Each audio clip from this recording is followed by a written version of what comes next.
todas las encuestas hablaban de una elección cerrada, imagínate. O sea, yo lo que había visto era encuestas con elección cerrada donde Sergio Massa podía ganar. Y se decía que Sergio Massa podía ganar, pues porque contaba con todo esto que se conoce como estructura electoral. Tienen el poder gubernamental, tienen provincias, y pues tú sabes que el partido de Javier Milei pues no tiene ese poder.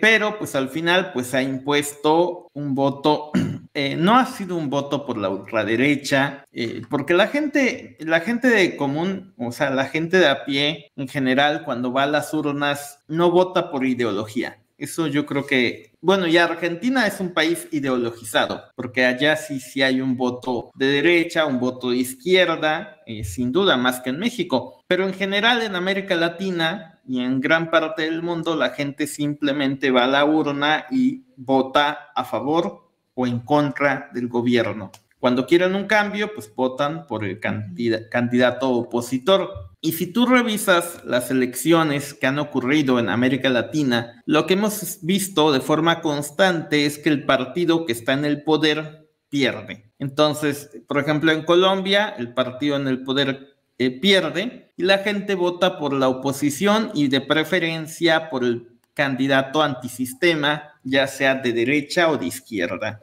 Lo vimos en Colombia, lo hemos visto en México con López Obrador. López Obrador era un candidato antisistema, opositor en su momento. Y todos recordamos cómo el gobierno de Enrique Peña Nieto se desplomó en las urnas en 2018. Pues algo similar ha pasado en la Argentina, donde el gobierno de Alberto Fernández, que tiene una impopularidad del 90%, donde hay una inflación superior al 100% y donde el peso argentino se ha devaluado de forma constante, que de hecho cuando creo que Alberto Fernández entró, el tipo de cambio estaba alrededor de los 60, 70 pesos argentinos y ahorita está en 1,000, ¿no? Ya está en 1,000, aunque el tipo oficial esté en 400, 300, quizás el día de mañana ocurra una nueva devaluación.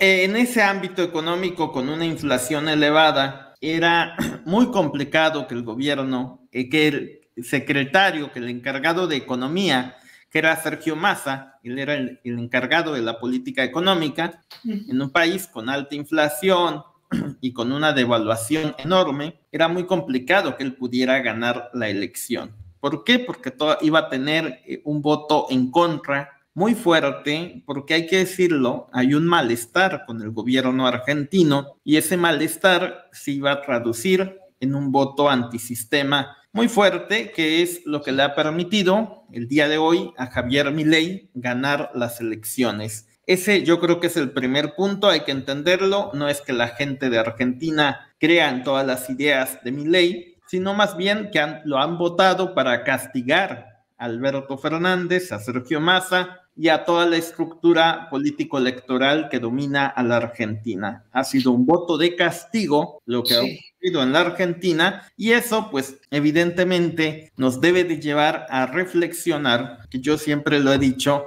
hay que entender lo que quiere la gente en las calles. El voto de ideología es hablar de temas, cuestiones abstractas como la soberanía energética o como justicia social, todo este tipo de cuestiones, ¿no? O la libertad, ¿no? Que también es algo muy abstracto. Pero al final del día la gente lo único que quiere es cuánto me alcanza, cuánto dinero tengo, cuál es mi poder adquisitivo, me estoy empobreciendo, qué tanto puedo comprar en el supermercado, qué tanto me está yendo bien. Y hay que decirlo, mira, históricamente, si uno ve, desde el final de la Segunda Guerra Mundial hasta principios de los años 80, toda la gente que vivió en esa época cada año ganaba más dinero en general. Fue una época donde toda la gente tuvo, bueno, te lo pongo así, mira, imagínate, en los años 50, tú salías de la escuela, es más, ni siquiera tenías que salir de la escuela, o sea, tú ibas caminando, salías un día, no sabías qué hacer de tu vida y regresabas a tu casa y ya tenías empleo. No sabías ni cómo, pero ya te habían contratado en algún lado, no te pedían estudios, nada más con que con que trabajaras, y con cualquier trabajo uno podía salir adelante. Esto era así en Estados Unidos, en México y en gran parte de América Latina. Pues, ¿qué pasa ahora? Pues que estamos en una situación donde pues ya la gente, o sea, te piden 1000 estudios, te piden 1000 trabas, y pues evidentemente eso genera una frustración, porque ganarse la vida no es tan sencillo como hace 20, 30, 40 años. Ese es un tema que está pendiente, claro. Y que aquí en México, aquí mucha gente se preguntaba si eso, lo que ocurrió en la Argentina, puede ocurrir en México. Aquí en México, López Obrador lo que ha hecho es que el sector que ganaba menos dinero ha visto aumentar sus ingresos. Sí. Entonces, si tú ganabas un salario mínimo muy bajo, que aquí en México yo siempre me he preguntado por qué razón desde Salinas de Gortari pusieron a un encargado en la Comisión de Salarios Mínimos y lo tenían bastante aplastado al salario mínimo en México. Llegó López Obrador, pudo destituir a ese funcionario, y con López Obrador el salario mínimo se duplicó en poder adquisitivo. Evidentemente, eso es un sector de la población que no es poca cosa, que es una muy buena cantidad de gente, millones de personas, que son los que sin duda le van a dar el triunfo a López Obrador. Esa fue la estrategia de López Obrador para asegurar la presidencia de la República en 2024, porque él conoce a la gente y él sabe muy bien que pues tú, yo podemos hablar de cuestiones ideológicas, pero la gente al final del día lo único que se fija es en su bolsillo. Y yo te quiero preguntar, para también enriquecer esto que tú nos mencionas, ¿es Cristina una de las perdedoras, mi querido Juan? Yo creo que solamente hay dos perdedores. Uno es Sergio Massa, evidentemente, que ha perdido las elecciones. Y yo creo que el segundo gran perdedor, o quizás el principal, es Alberto Fernández, el presidente en turno. O sea, al final, mira, en elecciones el que es el responsable es Alberto Fernández, el presidente en turno, el que tomó las decisiones. También hay que decir que Argentina fue uno de los países que tuvo uno de los encierros más fuertes y que acabó con muchos negocios, y que pues ahí hay toda una serie de cuestiones. Hubo mucha gente, tú recordarás que Alberto Fernández, cuando empezó la pandemia, subió su popularidad, pero haber impuesto un encierro tan agresivo terminó por mandar a la quiebra a mucha gente, y esa gente pues estaba esperando esta elección para ir y cobrársela a Alberto Fernández. Aquí López Obrador, fíjate, fue mucho más astuto. López Obrador puede ser lo que uno quiera, pero si algo sabe López Obrador y entiende, es sobre elecciones. Entonces, López Obrador, por ejemplo, cuando fue la pandemia, aquí pues puso a López-Gatell, que fue el que asumió todo el costo político. Lo vimos ahorita en las internas de la Ciudad de México. Todos los reclamos iban para López-Gatell, y López Obrador, si te das cuenta, si tú te acuerdas, nunca impuso encierros. Los que impusieron todos los encierros fueron los gobernadores de los estados, que ahí tenemos el de Nuevo León, la propia Ciudad de México, Jalisco. Todos los gobernadores en esa época fueron los que asumieron el costo político. Entonces, pues López Obrador, si algo sabe, muchos lo criticaron. Yo recuerdo que los argentinos criticaron a López Obrador durante la pandemia, pero al final del día, si algo sabe hacer bien López Obrador, entender lo que quiere la gente. O sea, él entiende lo que quiere la gente y por eso sabe cómo ganar elecciones. Sí. Esa es la clave. Si tú conoces cómo es la gente, cómo funciona el votante mexicano, puedes saber cómo gobernarlos, ¿no? Y López Obrador gobierna en función de lo que quiere la gente. Alberto Fernández nunca quiso escuchar a la gente, y pues bueno, ahí están las consecuencias. Al final va a pasar a la historia como el presidente que le va a entregar el poder a Javier Milei. Que ahora, ¿qué va a hacer Javier Milei? Es toda una historia. Pero sí ha sido un batacazo, y el batacazo es porque al final Javier Milei logra ganar la elección y trae toda una serie de temas radicales que vamos a ver cuánto de eso es capaz de implementar. Porque una cosa es decir que vas a hacer eso, pero pues tú muy bien sabes, los gobiernos tienen limitantes. Sí. Sí, o sea, no pueden hacer todo lo que quieran. Argentina es un país de subsidios. Si eliminas todos los subsidios sin dar nada a cambio, pues vas a tener a mucha gente enojada. Y además yo siempre he dicho, es que Argentina es muy difícil, es un país muy difícil de manejar. Incluso la dolarización sería muy traumática. Es bonito hablar de dolarización, pero pues tú sabes que en Argentina un gran sector de la población no tiene acceso a dólares directos. Entonces, pues a mí me va a sorprender cómo lo logra hacer Javier Milei. Por supuesto que todas sus políticas pueden lastimar al pueblo argentino, pero también hay que decir que la inflación de hoy por hoy lastima también al pueblo argentino, ¿no? Entonces, también las políticas de hoy en día, la gente no estaba satisfecha con las políticas con una inflación superior al 100%, pues porque eso implica que tú no puedes tener ahorros, básicamente. Entonces, pues es una situación muy complicada que tú vayas al supermercado y que te estén subiendo los precios todos los días.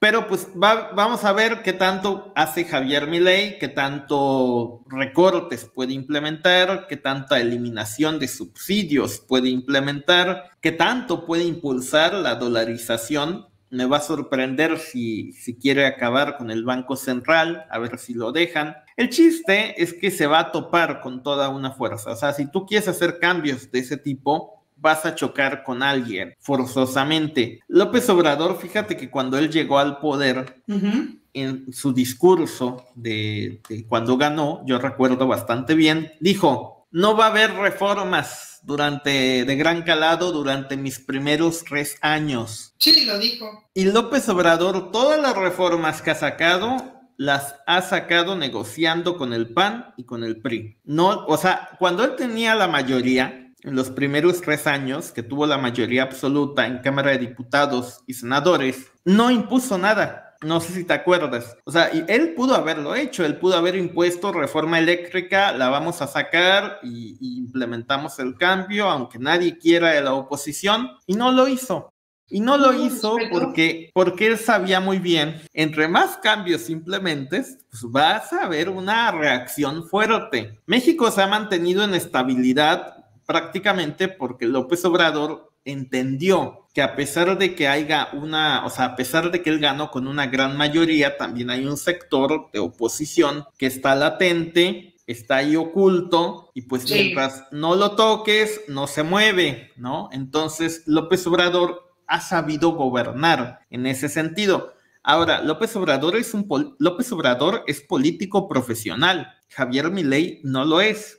Javier Milei no tiene experiencia, no sabe tratar a la gente, veremos cómo le va. Yo creo que eso es algo que vamos a tener que ir viendo, qué tan bien, qué tan mal le vaya a ir. Yo espero que al menos, o sea, evidentemente sí es necesario, o sea, hay algunas ideas, al menos en lo económico, por ejemplo, lo de los tipos de cambio, a mí se me hace una locura. Dólar blue, dólar turista. Evidentemente Argentina sí necesita un cambio, o sea, sí lo necesitaba. Sergio Massa, yo creo que él, si lo hubieran dejado a implementar algo más agresivo, lo hubiera podido hacer. No lo hizo y los argentinos pues se la cobraron también a él. Entonces, yo creo que Argentina sí necesita cambios, en definitiva, pero yo no estoy tan seguro que Javier Milei, primero, que tenga los cambios que se necesitan y después que los pueda implementar de la forma correcta. De hecho, sí, el Javier Milei que vimos en el debate y el que ha salido a dar su discurso, se ha presentado un Javier Milei mucho más moderado. Hay que también anotar eso. En el debate, Sergio Massa lo cuestionaba, le decía, a ver, vas a romper con China, vas a poner en riesgo a los millones de trabajos de Argentina que dependen de las exportaciones a China. Y pues Milei pues le pensaba, ¿no? O le dijo, vas a eliminar los subsidios, vas a dejar a tanta gente sin subsidio, etcétera, ¿no? Una cosa es esto de decir, ¿sabes qué? Argentina se resuelve, como cuando Vicente Fox dijo del tema del EZLN, que se resolvía en 15 minutos. Sí. Hay una cierta idea. Recuerdo mucho en los tiempos del PAN, ¿no? Que decía Fox que creía que toda la tragedia de México era debido al PRI, que si sacábamos al PRI de los pinos, pues todo se iba a resolver mágicamente. Yo creo que hay una especie de idea esa con Milei, que si él llega al poder va a poder resolver todo. Ojalá así funcionara el gobierno, pero realmente no es así, ¿no? Entonces vamos a ver primero quién llega al poder con él, y segundo, pues también que cuántos enemigos se quiere echar, porque mira, Salinas de Gortari alguna vez dijo que cuando él estaba en el poder le tocó implementar dos grandes reformas, y pues cada reforma que implementas durante un gobierno, pues te echas a una buena cantidad de enemigos, ¿no? Y Salinas pues terminó siendo odiado por mucha gente. Pues Milei yo creo que va a entender lo que es la política que es o todo un tema, todo un arte, y pues tiene mucho que ver que tanto conoces al electorado argentino, cómo son las estructuras de poder realmente ahí, y pues cuánto te van a dejar hacer. No creo que lo dejen hacer mucho, pero sin duda que va a tratar de hacer algo, pues porque al menos va a intentar cumplir algo de lo que dijo en su campaña, que fueron infinidad de cosas. O sea, han dejado llegar al poder a Milei, pero no va a tener tampoco, no la tiene nada fácil. O sea, Argentina, si tú lo ves, es un desastre económico. Hay una gran deuda con el FMI, también tienen compromisos con China y, o sea, yo lo que quiero decir es que el gobierno no es como que Milei va a llegar y va a tratar de hacer lo que él quiera. O sea, él, sin duda va a poder hacer cosas, pero va a tener muchas limitantes. Una es la deuda. No puede, o sea, yo hasta donde escuché, Milei nunca propuso desconocer la deuda. Si la desconoce, pues hay guerra. Entonces, hay toda una serie de factores que van más allá de la presidencia misma de la República de la Argentina y que son factores que te van a limitar en un sinfín de cosas. Y yo creo que en ese sentido, pues sí, hay una preocupación evidente, pero Milei lo dejaron llegar y lo más probable es que no lo dejen hacer muchas de las cosas y que una vez que esté en el poder ya tenga que enfrentar una reacción popular. Eso es interesante, lo que puede ocurrir ahí desde el punto de vista de política interna. ¿Tú cómo ves el tema de la privatización de la industria energética de Argentina? Mira, sobre el tema energético, hay que decir, Javier Milei pertenece a esta ola de visión económica, que creen que pues hay que privatizar todo, ¿no? Que el Estado no debe de tener nada. Es una visión que él tiene, es lo que se votó en la Argentina, y básicamente lo que él defiende es un Estado pequeño que garantice lo mínimo. Y que incluso él habló del tema de privatizar escuelas, ¿no? Algo que también aquí en México alguna vez se comentó, con voucher. Nunca me ha gustado esa idea. Son cosas que te digo, o sea, yo siempre he creído que hay ciertos sectores que no se deben de privatizar. Uno es el energético, sin duda, pero pues hay toda una visión de Javier Milei en ese sentido. Veremos si lo puede hacer. Y sobre que va a ser va a ser complicado que lo pueda hacer. Son 4 años y ya para el tercero pues piensas en las elecciones. Además de que pues vamos a ver a qué le da prioridad, ¿no? Tú no puedes implementar tantos cambios como te lo acabo de mencionar.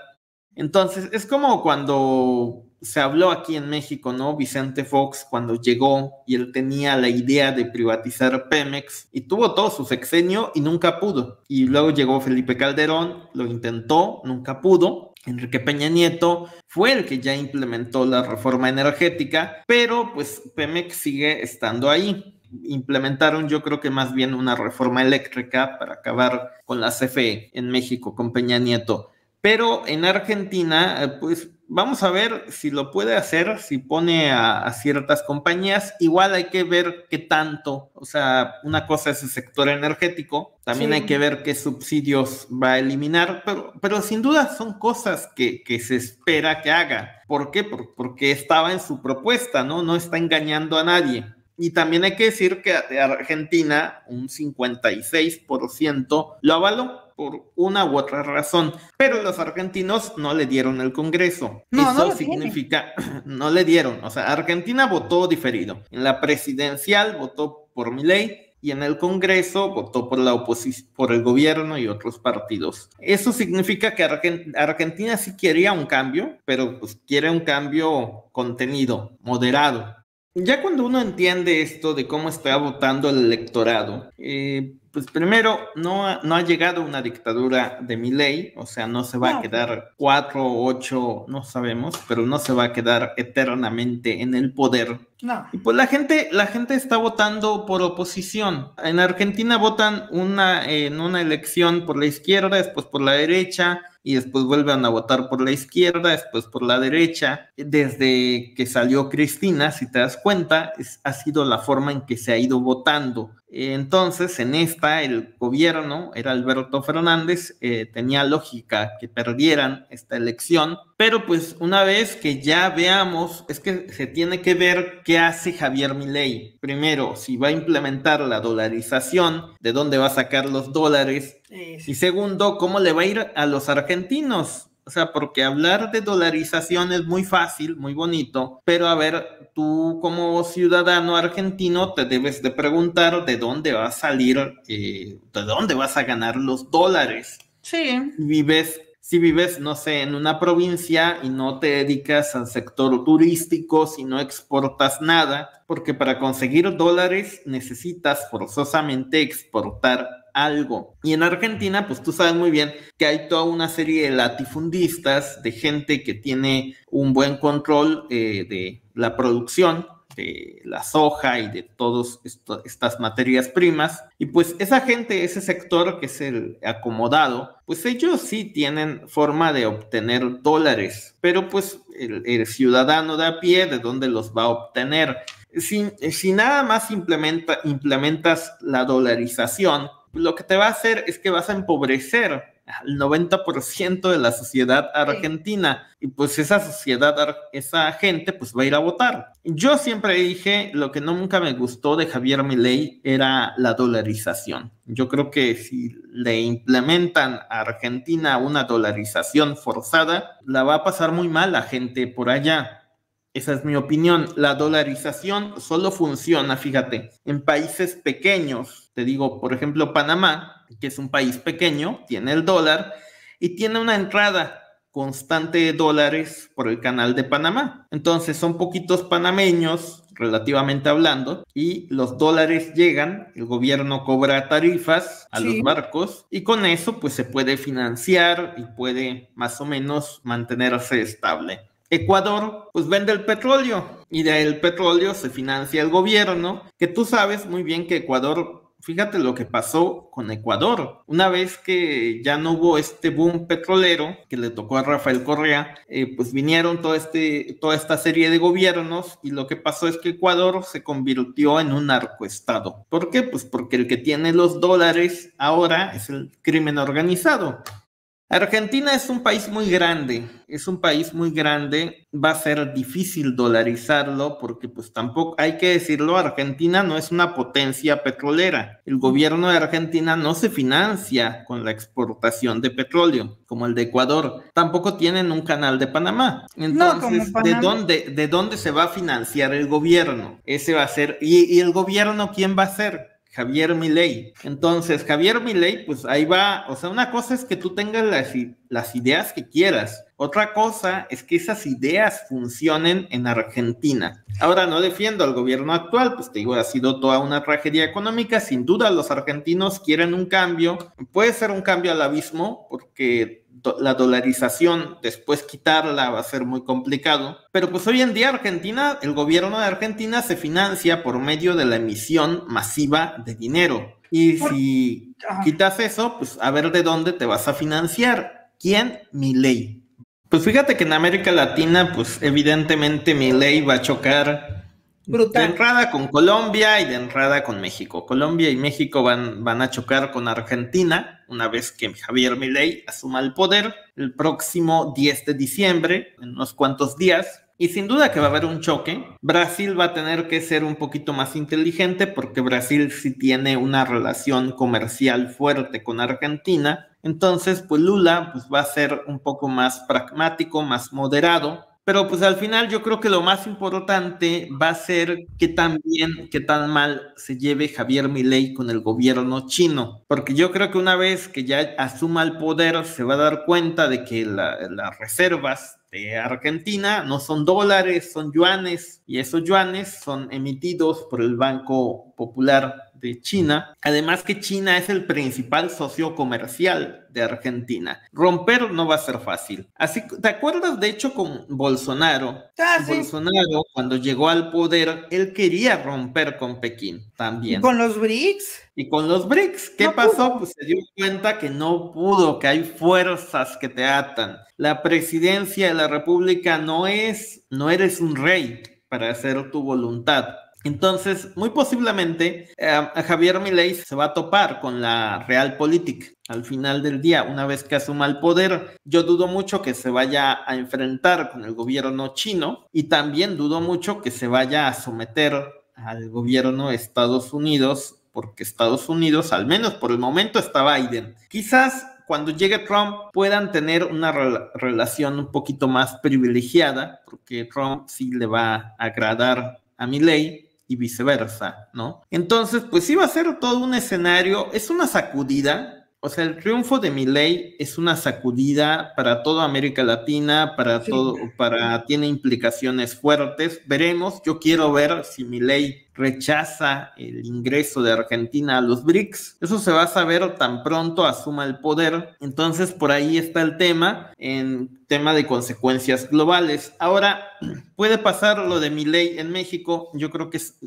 con esto finalizamos. Mucha gente ahorita se está preguntando si puede ocurrir. Xóchitl Gálvez, Lili Téllez, Salinas Pliego salieron a felicitar a Javier Milei, si te diste cuenta en el Twitter, y sí, lo felicitan. Sí. Esperando que ocurra el milagro. Bueno, primero hay que decir que Xóchitl Gálvez está lejos de ser un Milei en México, en el sentido de que no es una figura atractiva, no es una figura antisistema, y pues es muy difícil ser antisistema en México y ser el candidato del PRI y del PAN. O sea, también no hay que minimizar a Javier Milei. Javier Milei supo crear una narrativa, supo saber qué decirle a los argentinos y supo crear su propio partido político y llegar al poder presidencial. Ese es su gran mérito. No creo que aquí en México eso pueda ocurrir tan fácilmente. Lo que yo digo es que aquí en México, primero, para crear un partido político en México no es fácil. Requieres esperarte a que finalice el sexenio de López Obrador, porque no se puede crear partidos políticos cada vez que quieras en México, como en Argentina o en otros lados. Aquí es una vez cada 6 años se abre la puerta. Se abrió la puerta en 2013 cuando se creó Morena. Y después en 2019 tú recordarás que Felipe Calderón intentó crear un partido político de nueva derecha. ¿Qué pasó? O sea, porque la idea de Calderón era crear un nuevo partido para crear una nueva figura antisistema de derecha. Ese era el objetivo de Felipe Calderón. Estratégicamente era como crear Ciudadanos de México o una cosa así. Más bien sería el partido Vox de España. Pues, ¿qué pasó en México? No lo dejaron. ¿Quién no lo dejó? Pues no lo dejó, hay que decirlo, no lo dejó el gobierno en turno. Entonces, no es tan fácil. El siguiente sexenio va a estar Claudia Sheinbaum. Si López Obrador no dejó que a la ultraderecha formara un partido político, pues es ingenuo creer que Claudia Sheinbaum lo va a permitir. Pues claro que no. Entonces, no se va a permitir. Tendría que perder, fíjate, te pongo un caso, o sea, el que le permitió a López Obrador crear Morena fue Peña Nieto, que fue del PRI, pero Felipe Calderón te aseguró que no lo hubiera dejado. Entonces, pues obviamente López Obrador no le autorizó a Calderón crear su propio partido político.